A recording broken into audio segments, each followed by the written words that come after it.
I love Star Wars. Star Wars Celebration was last week. And along with an amazing teaser for the upcoming Star Wars The Last Jedi, we got a big trailer for Star Wars Battlefront II.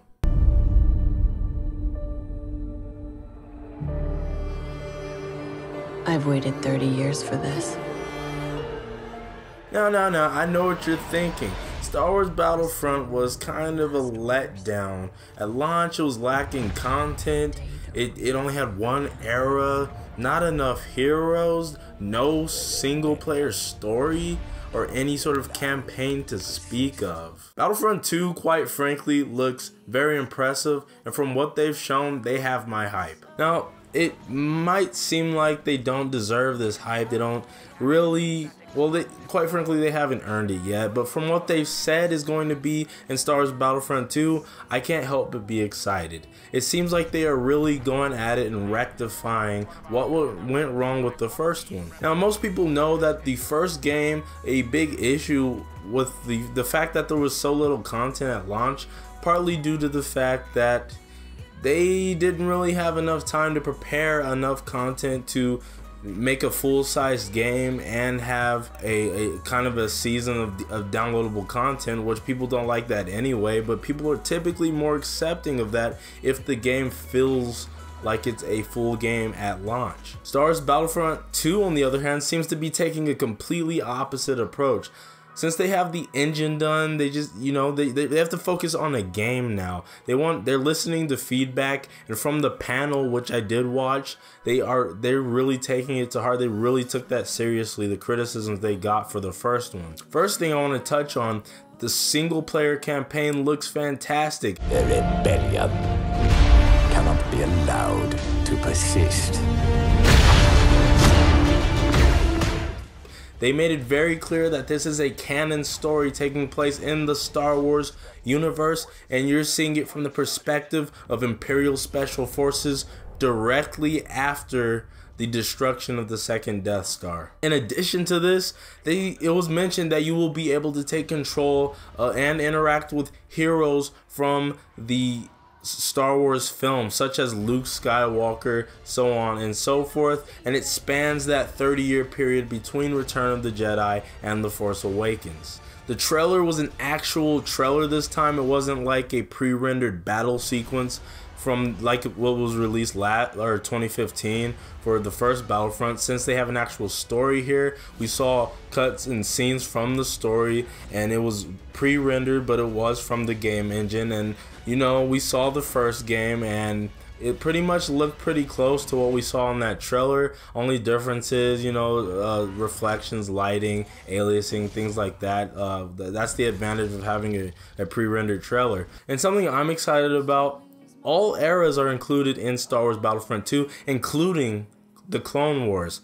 Now, a lot of people don't like the prequels, but you can say what you want about them. There were some cool designs in there, and the whole idea of the Clone Army versus the Droid Army idea is pretty cool. It's just that in execution, maybe it wasn't exactly what we wanted from a Star Wars film, but it was always fun to play as clones and droids in the older Star Wars Battlefront games, so I'm glad they're including this in this game. As I mentioned before, it seems that they are rectifying all of the previous complaints with the first game. More heroes, more weapons, and a class-based customization system for your soldiers. And not only can you customize your soldiers, you can indeed customize your heroes and your vehicles. And not only that, they have confirmed that there will be a slew of both land and aircrafts in this game. That was one of the problems I had with the first one. Really not that many land vehicles. It was just, you know, the Empire had their walkers, you know, you're rolling over the rebels.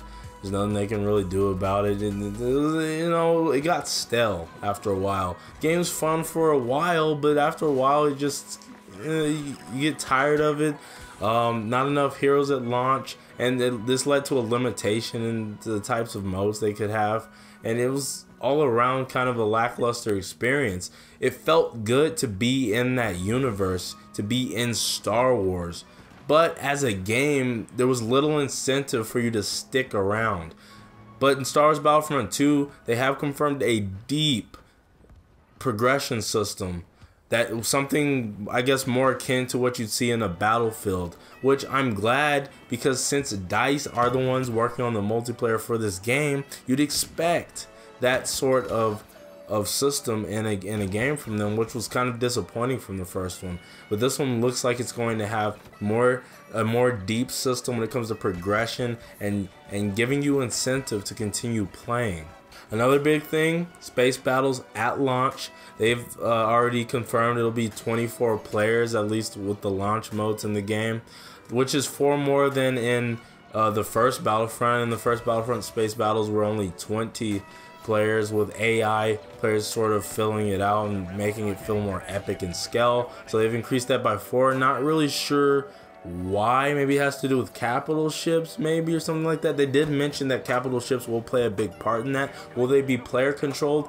I don't know. Will it be some sort of pickup? Who knows? But in addition, I just mentioned pickups, but don't take that as the meaning there will be as many, you know, power-ups in the game like in the first one, because they did mention that classes will have special abilities. So maybe that will detract from the need of these random power-ups you pick up, which I didn't like.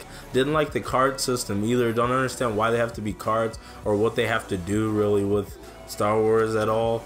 Kind of makes it feel cheap, sort of like a mobile game idea, like to have just cards as your abilities and your loadout. It just feels kind of cheap to me. But you know, it's really neither here nor there. It doesn't really matter that much. They just call them cards, but I just don't really like that idea. I don't like how they work. I don't like the random power-ups, or even the hero system needs work. They said that in Battlefront 2 you'll know when heroes enter the battlefield, and that also that good players, a good squad of players, should be able to stand a chance against a hero or villain such as Darth Maul, someone who seems like they can really take down a lot of people. If you're good enough, you should be able to stand a chance against someone like that. And that they'd be more physical than the heroes in the original Star Wars Battlefront. Whatever that means, kind of vague, but it does sound good, and it lets you sort of wonder exactly what that means. Does it have to do with the combat, the feeling? Who knows? But I just am excited to see gameplay. People who were at Star Wars Celebration at this panel did get to see gameplay after the live stream was done, which, you know, it's a little special for something for the people who showed up. But we will get to see new gameplay, and I'm assuming a new full trailer at EA Play later in June. June 11th, I believe, is the EA Play press conference, which is basically their E3 press conference, but whatever. Microsoft's is that day as well. We might see something more during the PlayStation conference the following day. I'm assuming it's the following day, like we did in 2015 when we saw the co-op displayed during the PlayStation 4 conference. Maybe it'll be something like that. Who knows? But I'm excited for E3, excited for Star Wars Battlefront 2. They have my hype. Do they have yours? Let me know in the comment section down below. Also, if you enjoyed the video, please hit the like button and subscribe for more content just like this. Follow the channel on Twitter so I can keep you up to date with uploads. As always, stay super, and I'll see you in the next video.